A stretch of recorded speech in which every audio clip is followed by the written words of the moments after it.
সেই ভক্ত বদন দর্শন করে আমার গৌর হরি তিনি কি করছে গো? তিনি নৃত্য করছে। কেমন ভাবে নৃত্য করছে? আমার গৌরাঙ্গ নাচে গো, গৌরাঙ্গ নাচে গো, গৌরাঙ্গ নাচে গো, গৌরাঙ্গ নাচে গো, গৌরাঙ্গ নাচে গো, হিমালয়টা বাহুগুলে গৌরাঙ্গ নাচে গো, হিমালয় বাহুগুলে গৌরাঙ্গ নাচে গো, হরে হরে বলে গৌরাঙ্গ নাচে গো, হরে হরে বলে গৌরাঙ্গ নাচে গো, গৌরাঙ্গ নাচে গো, গৌরাঙ্গ নাচে গো, গৌরাঙ্গ নাচে গো, গৌরাঙ্গ নাচে গো, দুটি বাহু প্রসাদ করে গৌরাঙ্গ নাচে গো, বাহু বসাইয়া গৌরাঙ্গ নাচে গো, দুটি বাহু প্রসাদ করে ভক্ত সরে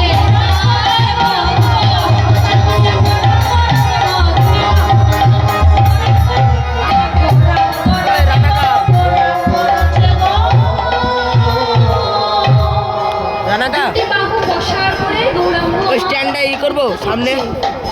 এবার গৌরাঙ্গ নৃত্য দর্শন করে আর কে নৃত্য করছে?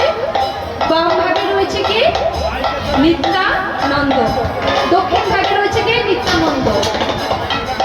আমার নিত্যানন্দ নাচে গো, আমার নিত্যানন্দ নাচে গো, আমার নিত্যানন্দ নাচে গো, নিত্যানন্দ নাচে গো, আমার নিত্যানন্দ নাচে গো, গৌর হরি দক্ষিণ ভাগে নিত্যানন্দ নাচে, আমার গৌর হরি দক্ষিণ ভাগে নিত্যানন্দ নাচে গো। গৌর হরি নাচে গো, নিত্যানন্দ নাচে গো, মুখে হরি হরি বলে নিত্যানন্দ নাচে গো, মুখে হরি হরি বলে গৌরাঙ্গ নাচে গো, মুখে হরি হরি বলে নিত্যানন্দ নাচে গো, মুখে হরি হরি বলে গৌরাঙ্গ মুখে হরি হরি বলে গৌরাঙ্গ নাচে গো, হরি হরি বলে গৌরাঙ্গ নাচে গো, আমার নিত্যানন্দ নাচে গো।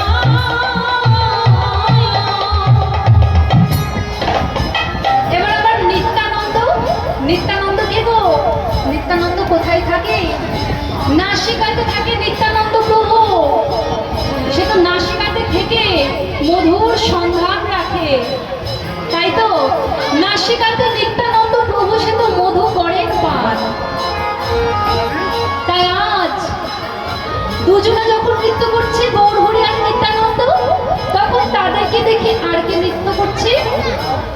গদাধর। কেমন ভাবে নৃত্য করছে?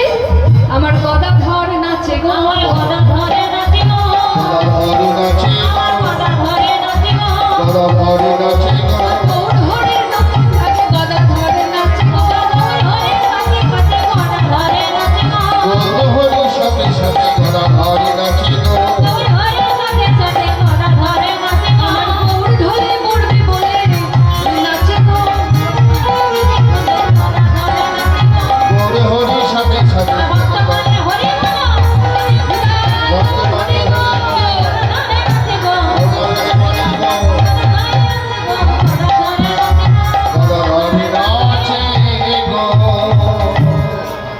এবার তাদের নৃত্য দর্শন করে আর কে নৃত্য করছে? আমার ও গদাধার কে গো? যে গদা সেই রাধা, যে রাধা রাকে যে ধারণ করতে পারে সেই হচ্ছে গদা, তাই তো? নিম্ন হইতে ঊর্ধ্বে ওঠে তাকে বলে রাধা, আর ঊর্ধ্ব হইতে নিম্নে নামে তাকে বলে ধারা, তাই তো? যে রাগে ধারণ করতে পারে সেই তো বাবা রাধা, যে রাধা সেই গদা। আর এদিকে কে নৃত্য করছে?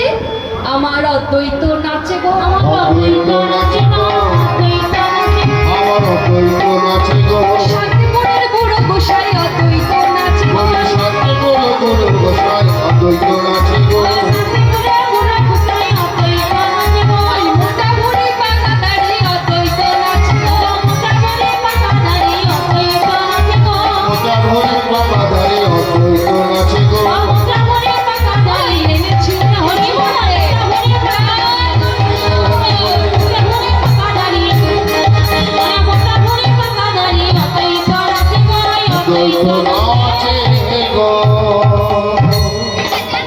অদ্বৈত নৃত্য করছে। আমি এনেছি এনেছি বলে, ওমা কি নিয়ে এসেছে অদ্বৈত? শান্তিপুর চেনো তো? শান্তিপুরে বাবলা বসে তিনি সুরধ্বনি গঙ্গায় রোজ একটি করে তুলসী পত্র দিতেন। সেই তুলসী পত্র দুটি নয়ন জলে ভিজিয়ে তিনি গৌরাঙ্গকে ডাকতেন যে প্রভু তুমি এসো, তুমি না হলে কলি হতো জীবদের উদ্ধার করবে কে? তাই এমন আনন্দে তিনি নৃত্য করছে আমি এনেছি বলে। এবার 5 জনের মধ্যে পঞ্চতত্ত্ব 5 জনের মধ্যে 4 জন নৃত্য করছে, আর একজন বাকি রয়েছে কে? শ্রীবাস।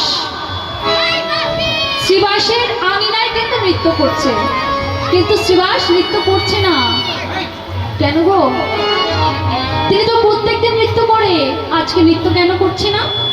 কারণ গৌর হরি আমার যখন নৃত্য করছে তার ঘরে, প্রথমে সমস্ত কিছু ঠিক ছিল, হঠাৎ করে তার একটি মাত্র পুত্র কৃষ্ণদাস, সেই কৃষ্ণদাস তাকে আজ দেখা যাচ্ছে না। সেই শ্রীবাস অঙ্গনে তাকে দেখা যাচ্ছে না। সে কোথায় গেল? সে ঘরের মধ্যে এই যে দেহটা ছেড়ে তিনি পরলোক গমন করেছে, অর্থাৎ মৃত্যুবরণ করেছে শ্রীবাসের একমাত্র পুত্র।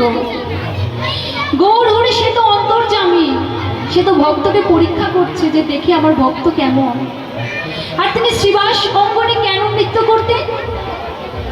শ্রীবাস, শ্রী অর্থাৎ সুন্দর, বাস অর্থাৎ বাসা।